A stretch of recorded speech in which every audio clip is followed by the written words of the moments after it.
Hey, Patrick. I have two election-related questions. Brad, if you don't mind, I'll just ask one at a time. Would you mind taking us through what the confusion was when you were trying to vote and discovered you weren't registered, and how meaningful that was? Then I'll come back with a second one. Yeah, I think the confusion was that when I registered, I was registering in Texas with my house in Texas, and I'm kind of really close to a county line. And I had sent it, and I knew I'd put the right county in, but it somehow got sent to another county and then got canceled. And I wasn't, they didn't really let me know. And so whenever I went to kind of go get your absentee voting type stuff, I realized that I wasn't registered to vote still, and I thought I had sent it in, but obviously I was able to do it again. I was able to stay on top of it and making sure that I got registered and everything like that. And now being able to be a registered voter, I plan on using my voice and going out there and doing that. And that was just the follow-up, Patrick.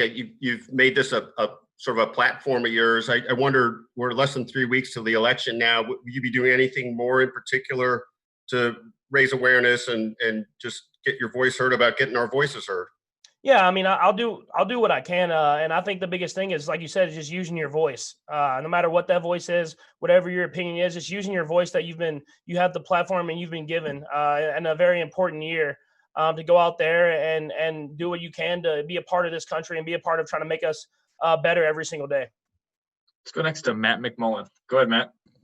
Hey, Patrick. To follow up on that, actually, so Arrowhead will be a polling location here for the general election, and you and your foundation, 15 and the Mahomes, played a huge role in making that happen. Can you walk us through that process and why that was important to you?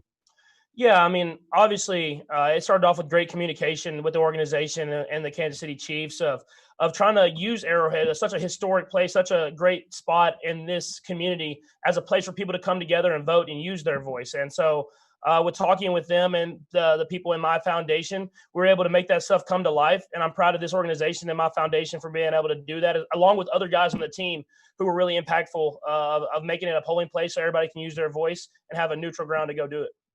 Let's go next to Herbie TOP. Go ahead, Herbie. Hey, Patrick. Good afternoon. In light of Sammy Watkins' hamstring injury, McCole Hardman is probably going to see a bigger role. How better equipped is he, in your opinion, to handle it this year compared to last year when he had to fill in?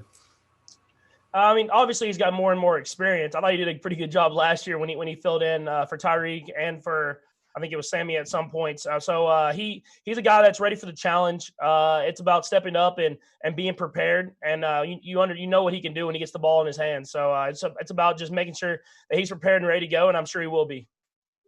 Let's go next to Adam Teicher. Go ahead, Adam. Hey, Patrick, a couple things. First of all, a lot of the numbers will show that you all are a better offensive team when Sammy's on the field than when he's not. I was wondering if there's some things that he does that maybe don't show up in the stat sheet that make you guys a better offensive team. And the second thing is, I was wondering if you had any kind of recruiting pitch for Le'Veon Bell. Well, the first part, I mean, obviously, having Sammy out there is a huge plus. I mean, he's someone who does everything. I mean, he's able to catch and be explosive.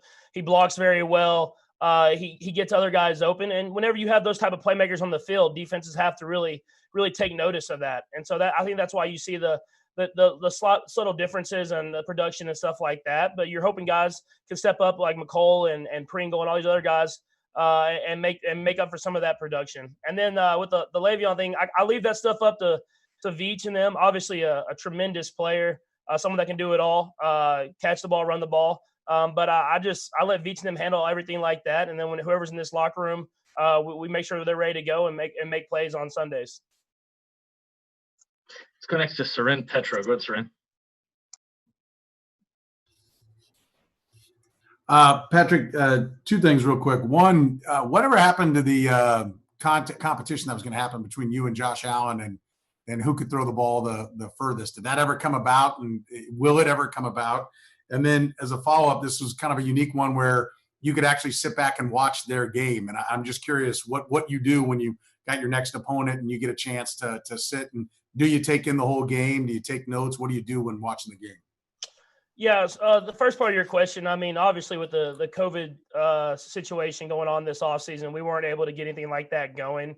And, I mean, we'll see what happens in the future. I mean, I'm usually in Texas. He's usually in California. So we'll see. We'll see what happens with that in the future. But I'm always up to any challenge and everything like that. And so and then the second part of your question, you ask it one more time for me, please?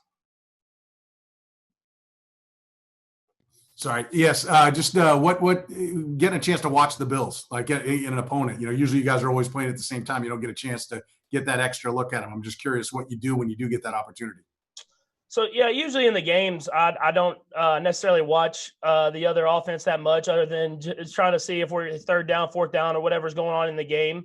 I'm usually focusing on what we're trying to do the next drive or the next series or later on in the game, or seeing what the defenses gave to me in the previous series. But I've had a chance to watch their offense a couple times, just playing similar opponents like the Raiders and other teams, and so I was able to see them, and they're very, very good offense that does a lot of great things, and Josh is playing at a very high level. Let's go next to Sam McDowell. Go ahead, Sam. Hey, Patrick. Brad, I'll have a follow-up to this, but you've always been a pretty candid critic of your own play. I'm wondering when you watch film of Sunday's game, what you thought. Yeah, I mean, we just didn't execute like we wanted to the entire game. I mean, we had some shots here and there that we hit, and we were able to go down there and score some points. But we just didn't execute and play to the level and the efficiency that we're used to playing at. And when you play against another team that's a great opponent, and you're not executing at a high level and putting your defense in bad situations, usually you don't win the football game. And so we understand that and know that we can't just rely on the big play. We got to make sure that we execute at a high level. And when the big play comes, we have to find a way to hit it and win the football game. And the second thing is you were out of the pocket a lot on Sunday. What do you attribute that to? Yeah, I think it's a combination of a lot of things. I mean, obviously they did a good job with their game plan of covering the guys that I wanted to go to, and getting some pressure. But I also I bailed in the pocket sometimes, and I ran out of the pocket sometimes. So it's a combination of a lot of things, but it all really goes down to execution and being able to execute from the pocket. And whenever I do get outside the pocket, I have to make plays happen too. So hopefully this week we'll come out and play another great defense, and hopefully come out with a little bit better effort on our end.